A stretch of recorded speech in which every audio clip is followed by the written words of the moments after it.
Hello, and welcome to T-News 9 channel, your go-to spot for the most captivating stories. Today, we're re-diving into the heart of romance with chapter 21 of the novel Love is Reborn, titled Showing Up When It Matters. Let's see how our characters, Jack and Emily, navigate the delicate path of rebuilding trust. The story begins with a late-night phone call.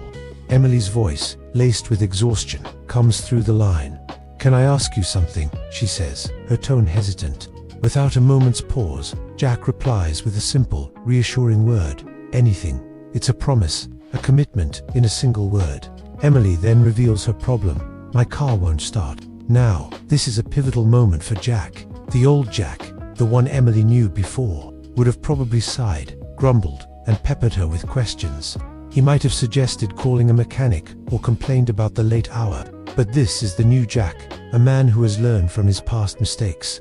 Instead of words and excuses, he offers action. He simply grabs his keys and says, "I'm on my way." When Jack arrives, he finds Emily sitting in the driver's seat of her stalled car, her arms crossed, a clear sign of frustration.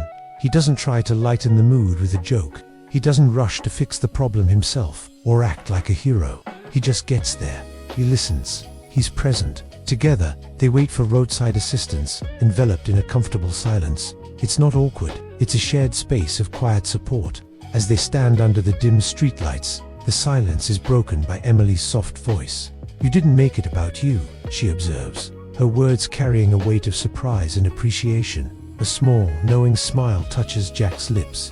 "I learned," he replies. This simple exchange speaks volumes about his journey and his genuine effort to change for the better.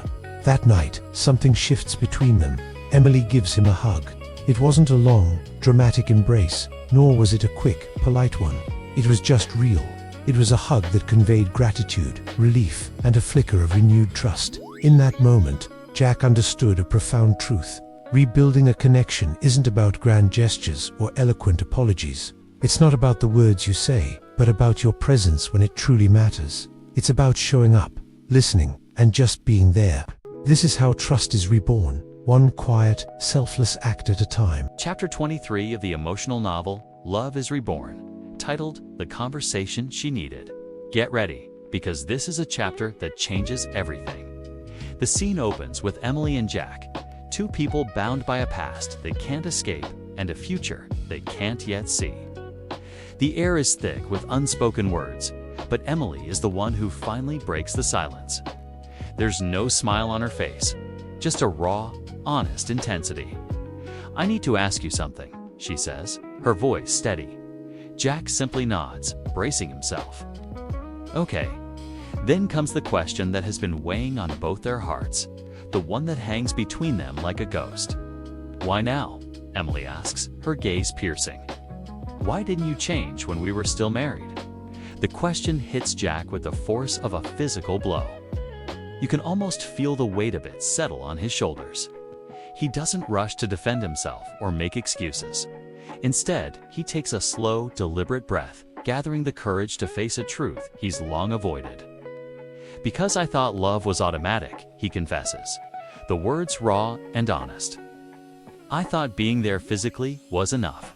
His admission is a powerful moment of self-awareness. He finally understands that his presence was just a shadow of what Emily truly needed. Emily looks away, the past replaying in her mind. But Jack isn't finished. He continues, his voice softer now, filled with a regret that's almost palpable.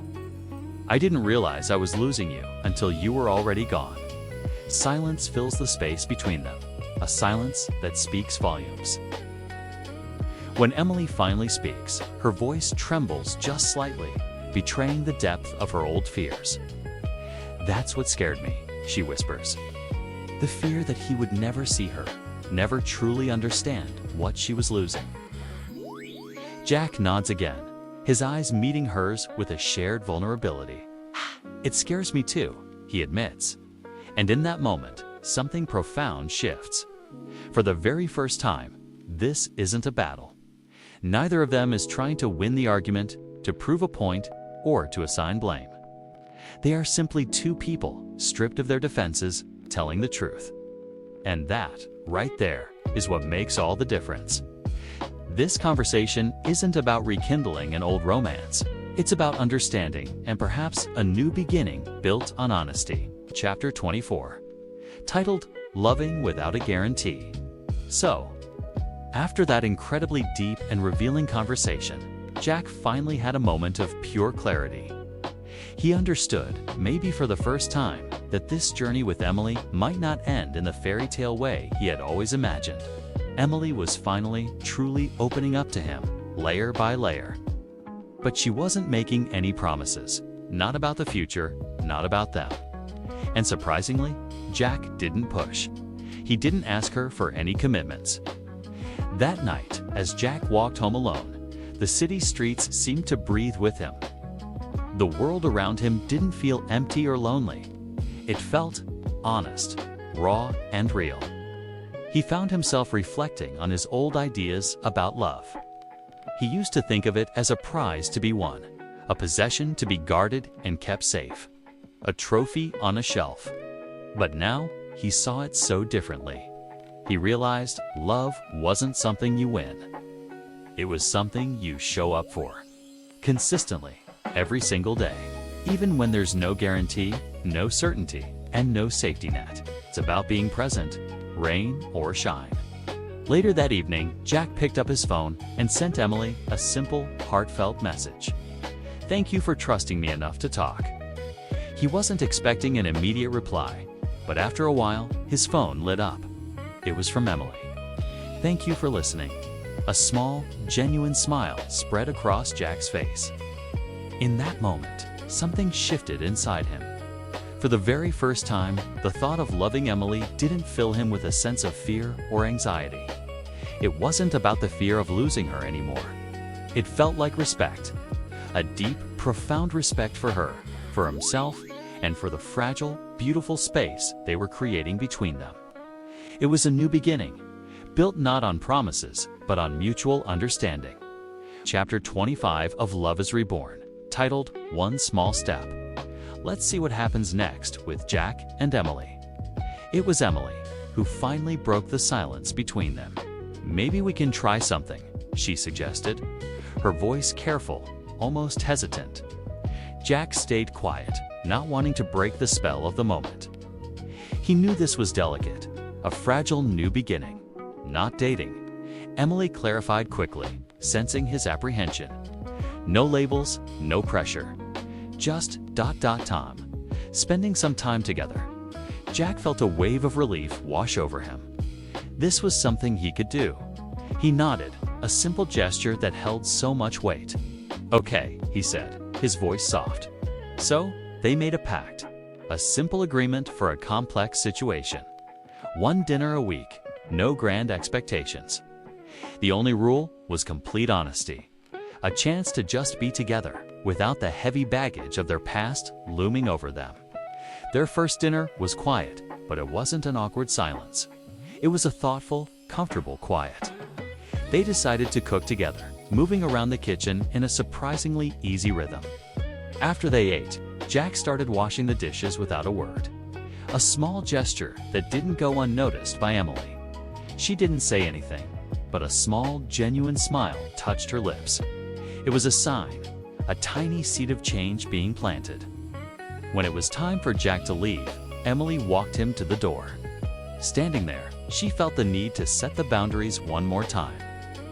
"This doesn't mean everything is fixed," she stated, her gaze steady.